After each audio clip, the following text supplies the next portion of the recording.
Before we begin this video, the ranking on this list is based on how floaty or funny these cars feel to drive, and based on the overall punch drift and floaty drift capabilities, noting how reliable they might or might not be on actual gameplay. So without further ado, let's dive into it. First we got the iconic Volcano Spider. This car has kind of the same drifting radius and nitro capacity than the regular Volcano Titanium, but the physics of the car got like buffed too. It can flick float like the Devil 16 and float automatically if you're going fast enough. Sadly, the car is really unstable and sometimes, it just bounces off whatever and fucking dies. The car is pretty overranked sadly, and like I haven't seen anyone use it anywhere at all, and other than the funny floating capabilities, the car has nothing special or great about it. So yeah, that's about it. Next up we got the Musler Super GT. This car's top speed and physics are everything basically, and it is unusually bouncy and fun to play sometimes. Its acceleration feels fake and it isn't what the stat menu says, and it probably accelerates faster down the speed curve, and not at the start of races. This car is also insanely unstable and it just like randomly crashes and kills itself, and the punch drifts of this car like kind of piss me off a lot. They work flawlessly like 80% of times, but then randomly like the punch drift doesn't work and then you lose all of your speed. It is like so annoying. The car is also very forgotten about, like it got released into the game like half a year ago or so, and I don't see it being used anywhere at all. It feels like a slightly worse Koenigsegg Jesko, and that's about it. Up next, we got the floatiest Evo of them all, the Aston Martin Valkyrie.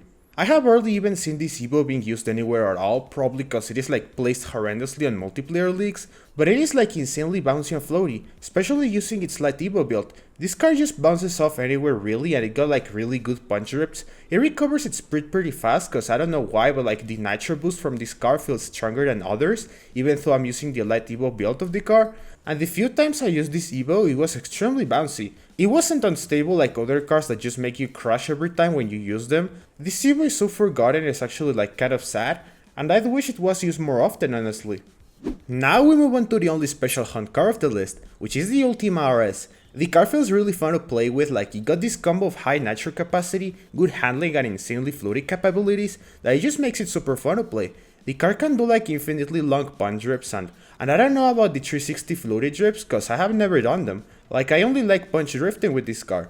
Sadly it is kind of unstable, like the car just may randomly flip off and die, but I wouldn't stop using it because of that. I really liked this car when I was on Division 4 of Gauntlet, and it is one of those cars where the skill gap between the average players and aliens is massive. It can do good on every Gauntlet track basically if you got the skills for it of course, and if you miss this car just go for it when its special hunt returns, it is a must own car for your garage. Next up we got the OG king of the game, which is the Koenigsegg Jesko. This car used to be the best car in the game a couple of years ago, and it is still one of the best cars in my opinion. It was pretty much the first high top speed floaty car added into the game, and it is still used on multiplayer and Gauntlet nowadays. Okay, now onto the car's physics. It is a pretty smooth stable floaty car. It is not that hard to drive comparing it to the other high top speed cars. It got a long nitro capacity also comparing it to the other 500 plus km/h cars, and it is pretty fun and satisfying to drive. The car is very reliable in most situations. It is not weird or have bad physics that make it crash, which is something I really like when playing Gauntlet. The car gets like every now and then featured on events like so randomly, I don't know why, but it is one of those cars on this list that I actually like the most.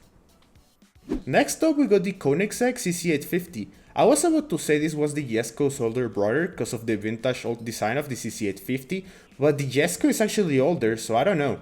Anyways, the CC850 feels like a floater and bouncier Jesko. The punch drips of the car feel more powerful, and so do the floaty drips. I believe the CC850 is faster than the Jesko by a tiny margin, but I'm not sure. It is way harder to drive than the regular Jesko, only because of the worse nitro capacity. It gives you less of a chance to recover if you mess up and lose all of your speed, but it got a better acceleration, and the nitro duration is short, yes, but it feels stronger than the Jesko. It is very stable, like the car won't randomly flip over and crash, and if you're an alien, you're gonna do great with this car on Gauntlet, since it is very versatile on a lot of tracks, but once again, only if you're an alien, cause it is actually hard as fuck to drive properly.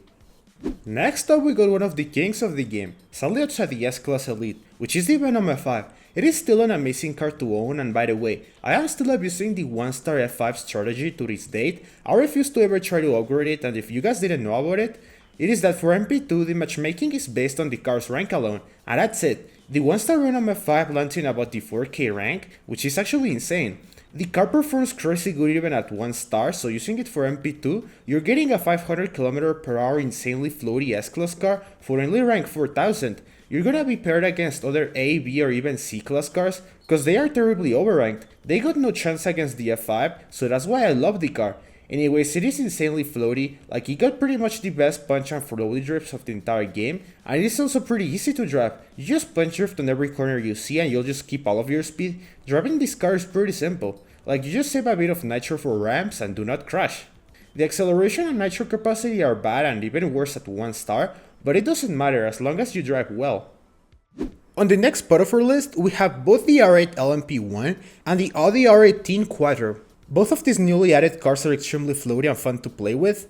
Like, I don't know why are they so floaty, cause like the car design doesn't even look like they float, but they're just extremely floaty by some reason. Most people don't have these cars maxed out, including me, cause they were just like available for a spotlight and a special event, so they're pretty fucking hard to max out.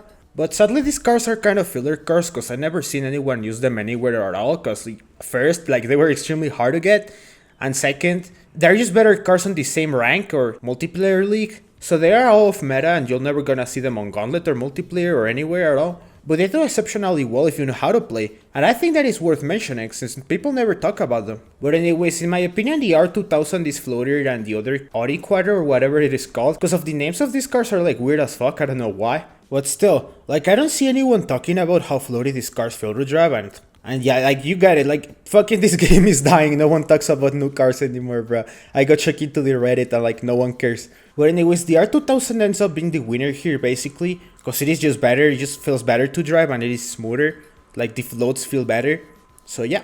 On the second place of the list, we got the Devil 16. This car was stupidly overpowered and broken when released, but then it got nerfed after like everyone spent their money on the Drop Syndicate. Like bruh, game love thing. But anyways, this car is like very unique compared to all of the other S-Class cars. Like the floaties of this car are just different. You don't have to like punch drift. Well, it can punch drift, but it is kind of ass. It's better if you just flick float. And it is called a flick float when you just like kind of flick to the other side and then to the side where you want to drift like rapidly. And you just float automatically doing that. And if that doesn't work, you can either do a hold float, which is just holding brake for like half a second or a full second, and then just turning to whatever side you want to drift, and the car will just float automatically.